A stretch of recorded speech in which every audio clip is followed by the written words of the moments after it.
IPhone service பார்க்கும்போது நீங்கள் முக்கியமாக கவனிக்க வேண்டிய ஒரே ஒரு விஷயம் என்னன்னு கேட்டிங்கன்னா டிஸ்பிளே தான். சர்வீஸ் பார்க்குறப்ப ஃபோன் எவ்வளோ தான் டேமேஜாக இருந்தாலும் டிஸ்பிளே வந்து டேமேஜ் ஆகாமல் இருக்குது அப்படின்னா அதை கழட்டும் போது ரொம்ப செக்யூரிட்டாக கழட்டணும். நீங்கள் யூடியூப்பில் ஆன்லைனில் நிறைய பேர் என்ன பண்ணுவாங்கன்னா சும்மா மிஷினை வச்சு அப்படியே கட் பண்ணுவாங்க. அந்த மாதிரி எதுவும் ஓப்பன் பண்ணி ட்ரை பண்ணிடாதீங்க. அதுக்கு என்ன காரணன்றதை சொல்கிறேன். ஐஃபோனோட உள்பகுதியில் பார்த்தீங்கன்னா ஒரு பேஸ்ட் இருக்கும். இந்த பேஸ்டிங்கை வந்து ஆல்ரெடி வீடியோ போடுறதுக்கு முன்னாடி பேஸ்டிங்கை எடுத்துட்டு அதுக்கப்புறம் தான் அந்த வீடியோ வந்து திருப்பி ரீமேக்காக தான் போடுவாங்க. ஸோ நீங்கள் பார்க்கும்போது மிஷினில் ஓப்பன் பண்ணுறது, கையில் பிளேடு வச்சு நம்புறது இதெல்லாம் வந்து பண்ணி காமிப்பாங்க. நீங்களும் அதே மாதிரி எதுவும் ட்ரை பண்ணீங்கன்னா டிஸ்பிளே வந்து ரொம்ப டேமேஜ் ஆகி போயிடும். அப்புறம் நீங்கள் ஸ்க்ரீன் சேஞ்ச் பண்ணி கொடுக்குற அளவுக்கு ப்ராப்ளம் வரும். நீங்கள் அப்படி கரெக்டாக இருந்துச்சுன்னா அதுக்குரிய செக்யூரிட்டான மெத்தடில் இந்த இருக்கு பாருங்க, அதில் இருக்க ஸ்டிக்கர்ஸ் பிளாக் கலரில் ஸ்டிக்கர் இருக்கும். இந்த எடுக்கிற பாருங்க, இந்த மாதிரி சுற்றி இருக்கும். அந்த ஸ்டிக்கரை வந்து ரிமூவ் பண்ணதுக்கு அப்புறம் தான் நீங்கள் மற்ற எந்த வேலையுமே பண்ண முடியும். அவசரப்பட்டு ஸ்க்ரீனை கரெக்டாக ட்ரை பண்ணீங்கன்னா ஸ்க்ரீன் டேமேஜ் ஆகி போயிடும். அதனால செக்யூரிட்டாக வேலை பார்க்கணும்.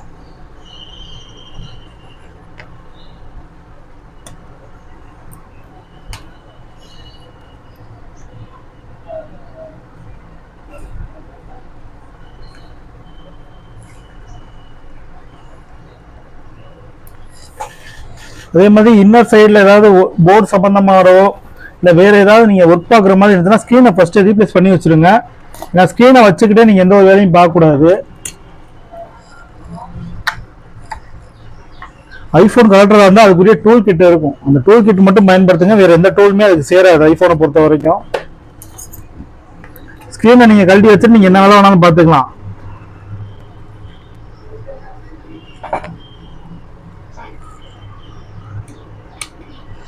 ஐஃபோன் இந்த மாடல் இப்போ நான் வேலை பார்த்துட்டு இருக்கிறது வந்து 13 ஐஃபோன் 13 வந்து டேமேஜ் ஆன டிஸ்பிளே. நீங்கள் சப்போஸ் வேறு எந்த மாடலுக்குனாலுமே இதே மெத்தட் தான்.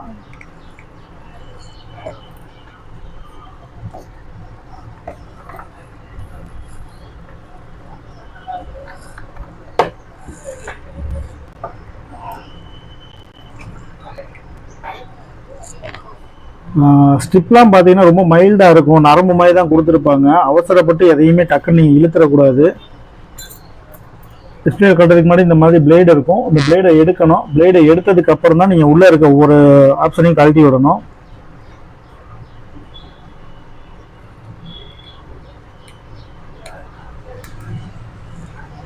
ஃபஸ்ட்டு பவர் சப்ளை நீங்கள் ரிமூவ் பண்ணிவிட்டு அதுக்கப்புறம் ஸ்க்ரீனை ரிலீஸ் பண்ணுங்கள். ஐஃபோன் 13 2 கனெக்டர், ஒன்று வந்து கீழே இருக்க டிஸ்பிளே கனெக்டர், இன்னொன்று பார்த்தீங்க அப்படின்னா டாப்பில் ஏர் ஸ்பீக்கர் வரும். அந்த ஸ்பீக்கருக்குரிய கனெக்டரு அதையுமே நீங்கள் ரிலீஸ் பண்ணி எடுக்கணும்.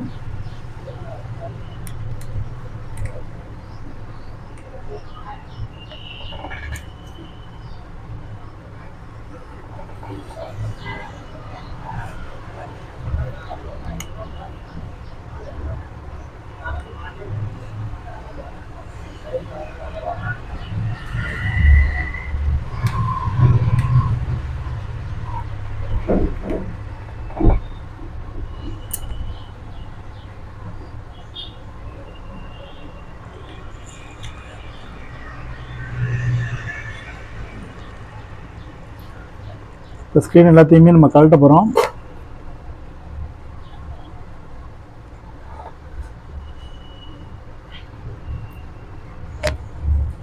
என்ன பாப்பா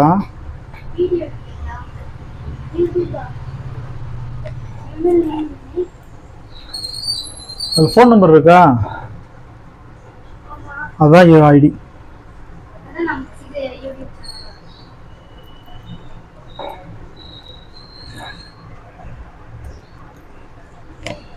இந்த பிளேட் வந்து எடுக்கும்போது ரொம்ப செக்யூரிட்டாக இருக்கணும். இல்லை அப்படின்னா மேலே இருக்க ஸ்ட்ரிப்பை கட் பண்ணி விட்டுரும்.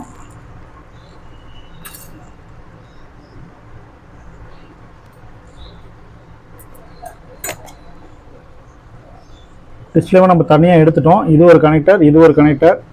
இதுக்கப்புறம் பார்த்தீங்கன்னா மொபைலோட பேக் சைடு டிஸ்பிளேவை எடுத்துட்டிங்கன்னா இதில் நீங்கள் என்ன ஒர்க் வேணாலும் பார்க்கலாம். அதுக்கு முன்னாடி பேட்டரி வேணாலும் நான் கழட்டி விட்டுறதையும் காமிச்சிடுறேன். இப்போ இதோட டேமேஜ் ஆன பகுதியை நீங்களே பாருங்கள். இதை தான் நம்ம இப்போ சரி பண்ண போகிறோம். அதுக்கப்புறம் பேக் டோர் க்ளீன் பண்ணி சேஞ்ச் பண்ண போகிறோம்.